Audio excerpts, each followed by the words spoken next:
We as a human race tend to look at failure as a negative thing. Failure isn't always negative. We expand upon it, we compound upon it, we personify it that failure is a negative thing. In fact, failure is a way to help us learn. Failing in doing something shows us a way that didn't work, shows us areas that we need to improve, shows us things that we need to change. When you failed your first test ever, you know why you failed it. You knew why you didn't study the night before, you didn't put enough effort into it, 100,000 reasons why you failed that test. But then at that point, you weren't going to fail another test. So you redoubled your efforts. You studied more, made sure you turned in your homework, and things like that. When working in experiments in the laboratory, failure doesn't mean you throw the whole thing out and never go back. Failure shows you what didn't work. Failure shows you a certain thing that didn't work and now you need to change it. It took Thomas Edison over 1,000 times to invent the light bulb. You could call those 1,000 failures. Instead, you could also call those 1,000 ways that didn't work to have his light bulb and electricity. You can look at Louis Salk, who made the vaccine for polio when he first tried, and they didn't work. Those were failures, but they showed him what didn't work. They showed him what he needed to change. They showed him a way he needed to change his way of thinking. So failures aren't always a negative thing. You've got to take a failure in your life and change it. Don't look at it in such a harsh, negative, awful light. When you fail at things, it shows you that you need to change. Change a process, change an element, change your way of thinking. If you go to a job interview and you don't get the job, technically you could call that a failure, right? You didn't get the job, so you failed at the interview. But no, what do? Okay, how did that interview go? What did I say? Where did I think I messed up? What in my resume needs to be changed or just adjusted? Or maybe I just wasn't qualified at all for that job. But you don't give up looking for a job. You keep going. You keep going. Thomas Edison kept going. Anybody who's invented anything didn't do it the first time. There may be some cases out there, so you don't come back in the comments below saying, well, so-and-so invented this on the first try. There may be some cases out there. But most often, before something is invented and discovered, it took multiple failures. Henry Ford failed and went bankrupt multiple times.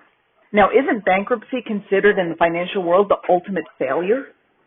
You lose everything. But the thing is, in the financial world, while people go bankrupt, look at many of these millionaires and billionaires. They may have declared bankruptcy at some point. But what they did is they walked away learning that they need to manage their finances better and to do it in a different way. And now they're millionaires and billionaires and have everything that they ever wanted in a physical financial sense. If you are baking a cake and it flops, that's a failure, right? Do you give up baking forever? Do you never bake anything ever again? Do you give up cooking? Do you just get rid of the whole kitchen? No. That's crazy, right? You wouldn't do that. You keep going. You try. Oops, I messed up in the recipe. I used salt instead of sugar. Uh-oh. Throw the batch out. Start over. My younger daughter was making a cake for her older sister's birthday. And for whatever reason, the layers did not rise as expected. She followed the recipe, did everything they said. But did she give up baking? No. She threw out the batch that didn't work and did it again. And she made a beautiful cake for her sister. It was wonderful. Happy birthday. It was great. Tasted phenomenal. But she didn't give up, even though she had a failure. Stephen King submitted his novel a lot of times before Carrie was ever accepted. I forget if it was 10, 20, 30 times.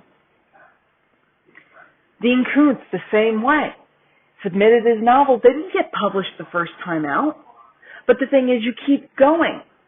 Chicken Soup for the Soul had the similar thing, where they pitched this idea to publishers, and they're like, no, this is never going to happen.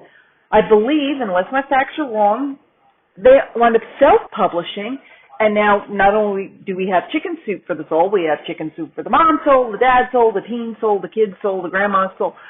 But it just goes to show you sometimes big business doesn't always know what's going on. Don't be afraid of failure. Take a look at the failure and take away what you can learn from it. What happened? Why did this happen? Did I not study? Did I not pay attention to the rules? Did I not have the right qualifications? Or did I have the right qualifications but I didn't present them in the right way? There are so many different ways. But the thing is, don't always take the failure as a no. A no permanently, forever and ever, never going to happen. That's not true. Maybe it means no, not for this company. No, not for this moment. It doesn't mean no forever, give up, throw in the towel, go crawl under a rock, and that's it. No.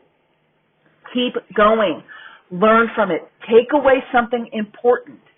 Even the smallest failures, the smallest mistakes you can learn from. Something as simple as a messed up birthday cake. What got messed up in the recipe? Pay more attention next time. Fix the measurement.